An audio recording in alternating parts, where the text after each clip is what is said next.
거룩하신 하나님 아버지, 은혜를 감사합니다. 이 아침에도 우리를 부르셔서 기도의 자리로 인도하심을 감사합니다.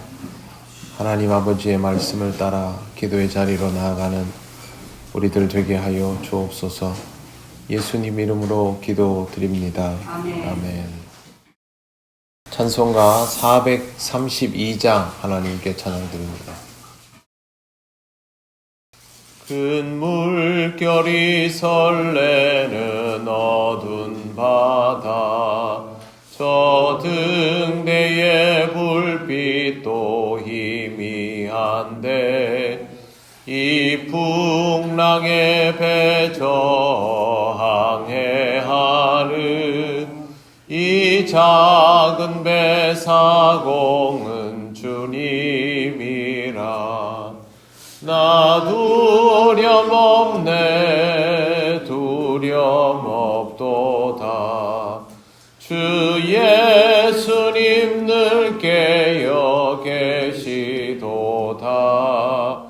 이 흉흉한 바다를 다 지나면 저 소망의 나라에 이르리라. 큰 풍랑이 배를 위협하면 저 깊은 물이 벌려 달려드나 이 바다에 놓쳐 항해하는 이 작은 배 사공은 주님이라. 나 두려움없네, 두려움없도다. 주 예수님 늘 깨어 계시도다. 이 흉흉한 바다를 다 지나면 저 소망의 나라에 이르리라. 큰 소리로 물결을 명하시면 이 바다는 고요히 잠자리라.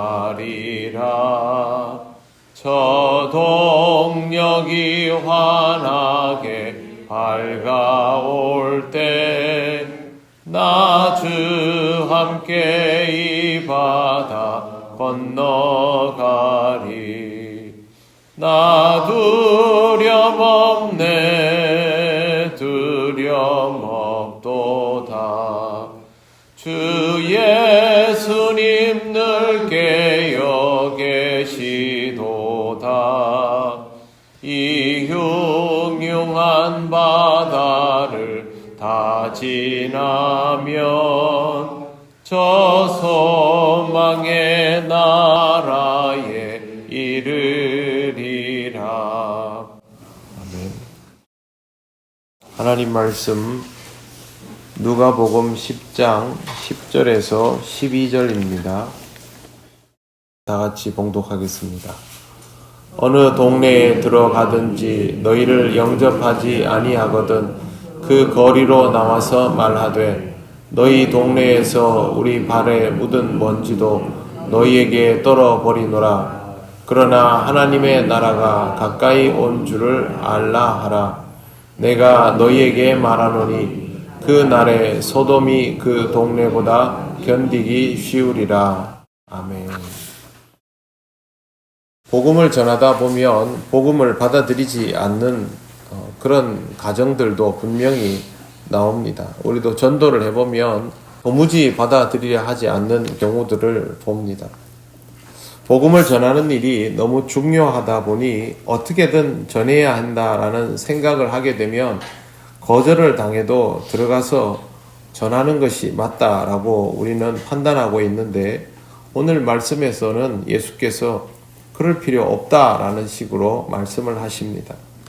그렇게 말씀하시는 이유는 이 거절이 제자를 거절하는, 복음을 전하는 그 사람을 거절하는 차원의 문제가 아니기 때문입니다.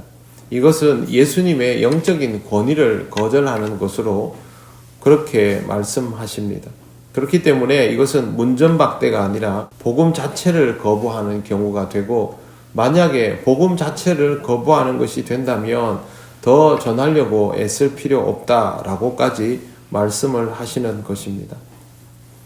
대신에 이렇게 거절을 당하면 거리로 나가서 동네에 나가서 그렇게 하라고 되어 있는데, 이 거리가 그냥 우리가 얘기하는 보통의 길이나 그런 것들이 아니라 넓은 광장을 의미합니다.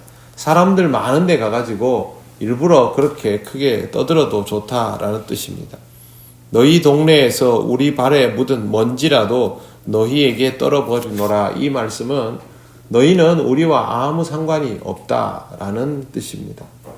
이 백성은 하나님 나라와 아무 상관이 없게 된다라는 말입니다. 그런데 문제는 그 다음에 있습니다. 그러나 하나님의 나라가 가까이 온 줄을 알라. 하나님 나라가 가까이 왔기 때문에 이 복음을 전하는 것인데, 그럼에도 불구하고 이 복음을 거절해버린다면 너희는 하나님 나라와 상관이 없는 사람들이다. 이렇게 말씀하여 주시는 것입니다. 예수님의 말씀은 여기에서 그치지 않습니다. 12절에 보시면 내가 너희에게 말하노니 그 날에 소돔이 그 동네보다 견디기 쉬우리라. 복음을 들고 주님의 권위를 전달하는 제자들을 거부하는 성읍은 소돔보다 더한 상황에 처해지게 될 것이다 라는 뜻입니다. 소돔은 특수한 곳입니다. 소돔은 온 세상이 심판받지 않을 때에 심판을 받은 곳이죠.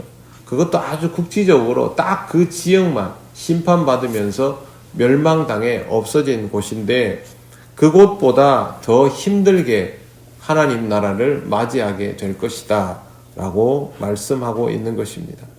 복음을 거부한다라는 것은 그것 자체로 엄청나게 무거운 죄라는 뜻입니다. 전도를 하면 받아들이는 것도 있고 받아들이지 않는 것도 있기 때문에 우리는 이 말씀에 대해서 좀 놀라는 마음을 가질 수밖에 없습니다. 실제로 복음을 거부하면 어느 순간 이 복음에 대한 기회는 사라지게 됩니다. 그때는 이렇게 하나님 나라에 속하지 않는 자로 종말을 맞이하게 되는 것입니다. 그것은 여기에 나오는 어떤 동네나 성읍에만 국한되는 일이 아닙니다.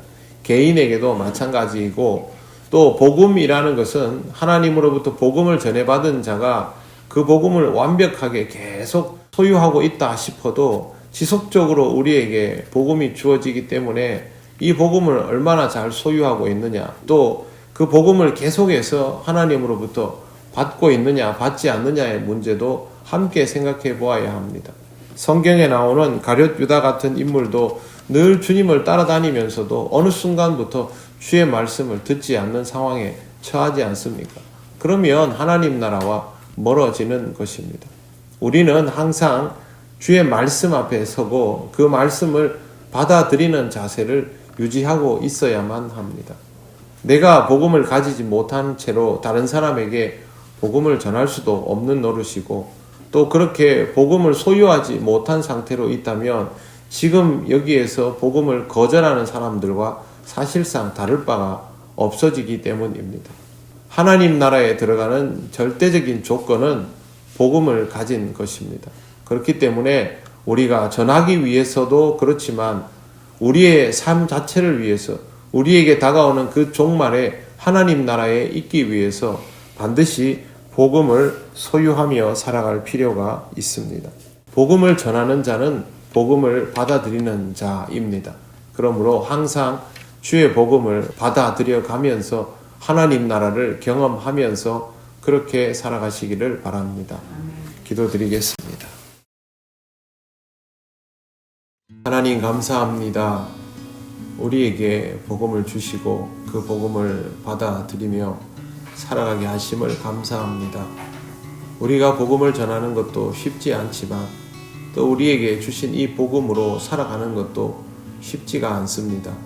그럼에도 불구하고 주께서 무거운 말씀을 주셨사오니 이 복음을 받아들이며 지켜나가는 삶이 되게 하여 주옵소서. 우리를 통하여 복음을 전해받는 이들이 주의 복음을 온전히 받아들이며 하나님 나라를 경험할 수 있기를 원합니다. 주의 말씀을 기억하는 삶이 되도록 우리 모두에게 은혜를 더하여 주옵소서. 오늘도 종일토록 주님과 함께하는 귀하고 복된 날이 되기를 간절히 원하오며 예수님 이름으로 기도드립니다. 아멘. 하늘에 계신 우리 아버지, 아버지의 이름을 거룩하게 하시며 아버지의 나라가 오게 하시며 아버지의 뜻이 하늘에서와 같이 땅에서도 이루어지게 하소서. 오늘 우리에게 일용할 양식을 주시고 우리가 우리에게 잘못한 사람을 용서하여 준 것 같이 우리 죄를 용서하여 주시고 우리를 시험에 빠지지 않게 하시고 악에서 구하소서. 나라와 권능과 영광이 영원히 아버지의 것입니다. 아멘.